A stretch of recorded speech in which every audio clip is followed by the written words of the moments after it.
Bonjour et bienvenue dans cette nouvelle vidéo sur forcer le sens d'évolution d'un système. Revenons d'abord sur l'évolution d'un système. On considère une transformation modélisée par deux réactions opposées. L'équation s'écrit comme indiqué. On définit le quotient de la réaction et plus précisément, on s'intéressera au quotient de la réaction à l'état initial. On compare ce quotient de réaction initiale à la constante d'équilibre K de la réaction. On a vu que si QR initial est inférieur à K, le système évolue dans le sens direct, c'est ce qu'on appelle le sens spontané. Et si QRI est supérieur à K, le système évolue dans le sens inverse, et ce qu'on appelle le sens forcé. Dans le cas où la constante d'équilibre K est petite, on aura rapidement QRI est égal à K, le système évolue dans le sens direct, mais l'avancement XF est très faible. On dit alors que la transformation est limitée. Mais si on y apporte de l'énergie, la transformation chimique peut tout de même se produire, et ce, grâce à épuisement du réactif limitant. On peut alors atteindre XF égale Xmax. La transformation ne peut plus être qualifiée de spontanée puisqu'on a un générateur. On appelle ça une transformation forcée et on réalise ce qu'on appelle une électrolyse. Alors, étudions un exemple concret, c'est-à-dire la transformation mettant en jeu le métal fer et les ions zinc. La constante d'équilibre associée est très faible, elle vaut 1,510-11, donc la transformation spontanée est très limitée. Le générateur va imposer un transfert d'électrons, forçant la transformation limitée à poursuivre son évolution. Donc là, vous voyez ici le pôle positif ici, le courant circule du plus vers le moins, les électrons vont se déplacer ici dans ce sens-là. Donc là, il y a formation d'électrons qui vont se déplacer ici.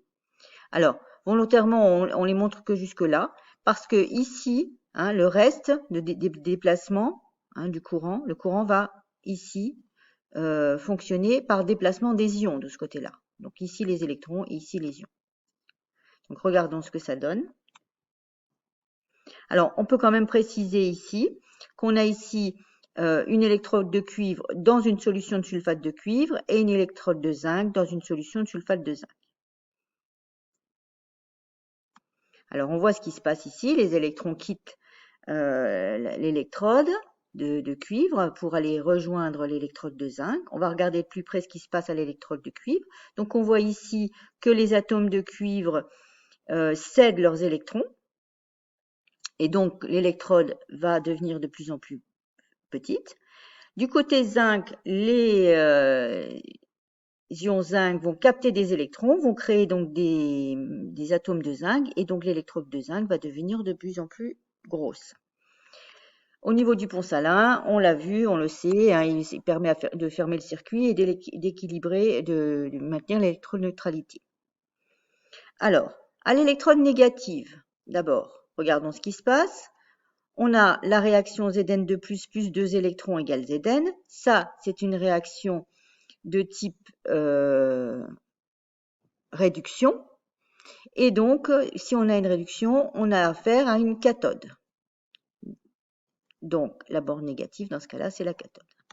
De l'autre côté, on a affaire à une oxydation, puisque vous voyez ici que l'ion cuivre, il a cédé des électrons. Donc, c'est bien, cette fois-ci, une oxydation. Et si c'est une oxydation, on a affaire à l'anode.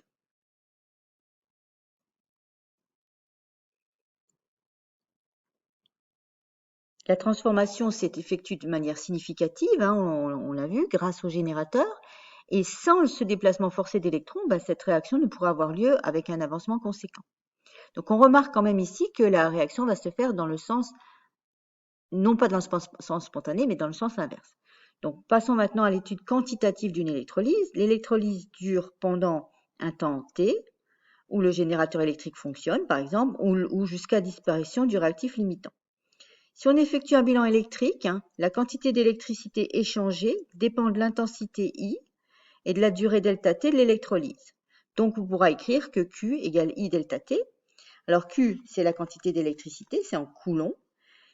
L'intensité, c'est en ampères. Et attention, la durée, il faudra toujours la mettre en secondes. Si maintenant on effectue le bilan chimique de cette réaction, la quantité d'électricité, c'est la quantité qui est échangée entre les deux électrodes pendant la durée delta T. Donc on l'écrit comme ça, quantité d'électrons échangés, ça c'est en mol, multiplié par le nombre d'Avogadro et la charge d'un électron. Et ça peut aussi se traduire par quantité d'électrons échangés en mol, multiplié par F, F étant le Faraday, c'est la quantité d'électricité transportée pour une mole d'électrons. Donc ça c'est en mol, le nombre d'électrons, et ça c'est en coulomb par mol.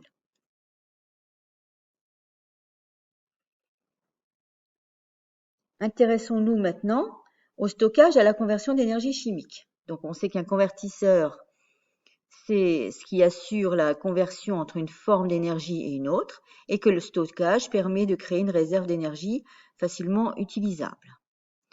Donc on a vu qu'une pile, c'est un dispositif chimique qui permet de convertir l'énergie chimique en énergie électrique grâce à une réaction d'oxydoréduction spontanée. On a aussi ce qu'on appelle des accumulateurs, c'est un dispositif permettant de stocker de l'énergie sous forme d'énergie chimique.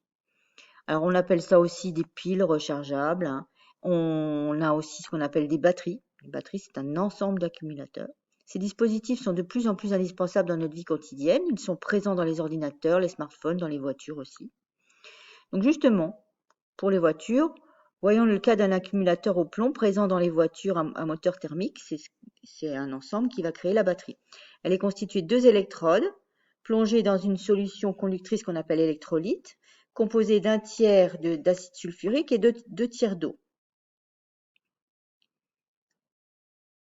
Donc on a une électrode en plomb et une électrode en dioxyde de plomb. Donc là, on va regarder ce qui se passe. On a une batterie qui est pleine. Processus de la décharge. L'accumulateur se comporte comme une pile. Il y a donc conversion d'énergie chimique en énergie électrique. À l'anode, le plomb est oxydé en Pb2+, et à la cathode, le dioxyde de plomb est réduit en ion Pb2+ aussi. Tous ces ions Pb2+ vont se combiner avec les ions sulfate, et pendant ce temps-là, donc les ions hydrogène vont se combiner avec les ions oxygène qui ont été relâchés. Donc on a consommation des solides des électrodes et des ions H+. Pour la charge, elle va permettre de reconstituer les réactifs. Elle est due à l'alternateur lorsque la voiture roule. À ce moment-là, il y a conversion d'énergie électrique en énergie chimique et on a à faire un électrolyseur. Et à ce moment-là, le dioxyde de plomb et le plomb vont être reconstitués. Et on voit ici sur l'animation que ce petit module, c'est un tout petit ensemble de l'ensemble de la batterie qui associe un certain nombre de modules liés les uns aux autres et pour en général créer des batteries qu'on appelle batteries 12 volts.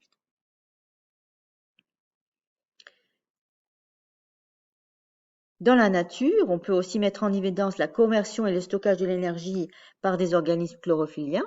Tous les organismes vivants ont besoin d'énergie et cette énergie est obtenue en simplifiant par oxydation du glucose, suivant cette réaction chimique, qui est une réaction spontanée lors de la respiration. Mais durant le jour, lorsque la lumière du soleil les éclaire, les végétaux chlorophylliens vont réaliser la transformation inverse. C'est ce qu'on appelle une photosynthèse. C'est grâce à l'énergie transportée par la lumière du soleil, l'eau et le dioxyde de carbone vont se combiner pour se transformer en sucre, en glucose et en dioxygène. Alors donc on peut en déduire que les végétaux chlorophylliens stockent l'énergie chimique et fabriquent de la matière organique et consomment du dioxyde de carbone. Donc c'est très important pour notre planète. Que faut-il retenir? Alors qu'il existe des transformations dont l'évolution est peu avancée. C'est ce qu'on appelle les transformations limitées, comme on a notre transformation alors le fer et les ions zinc. Si vous mettez un clou en fer dans une solution qui contient du zinc, vous allez voir qu'il ne va pas se passer grand-chose. Par contre, si vous reliez les 2 électrodes dans des solutions et que vous reliez ça à un générateur, vous allez voir que vous allez avoir une réaction très importante au niveau des deux électrodes. C'est quoi un électrolyseur? C'est composé de deux électrodes reliées par un générateur, plongées dans un électrolyte. La réduction a lieu à la cathode, ça on l'avait déjà vu pour les piles, l'oxydation a lieu à l'anode. Et là, cette fois-ci, par contre, c'est l'inverse. La cathode, c'est le pôle négatif et l'anode, c'est le pôle positif. En ce qui concerne le côté quantitatif, la quantité d'électricité que vous transformez dans l'électrolyseur, c'est I fois delta T. C'est aussi égal à la quantité d'électricité mise en jeu, c'est-à-dire le nombre d'électrons multiplié par la constante de Faraday. On peut encore parler de la conversion et le stockage de l'énergie.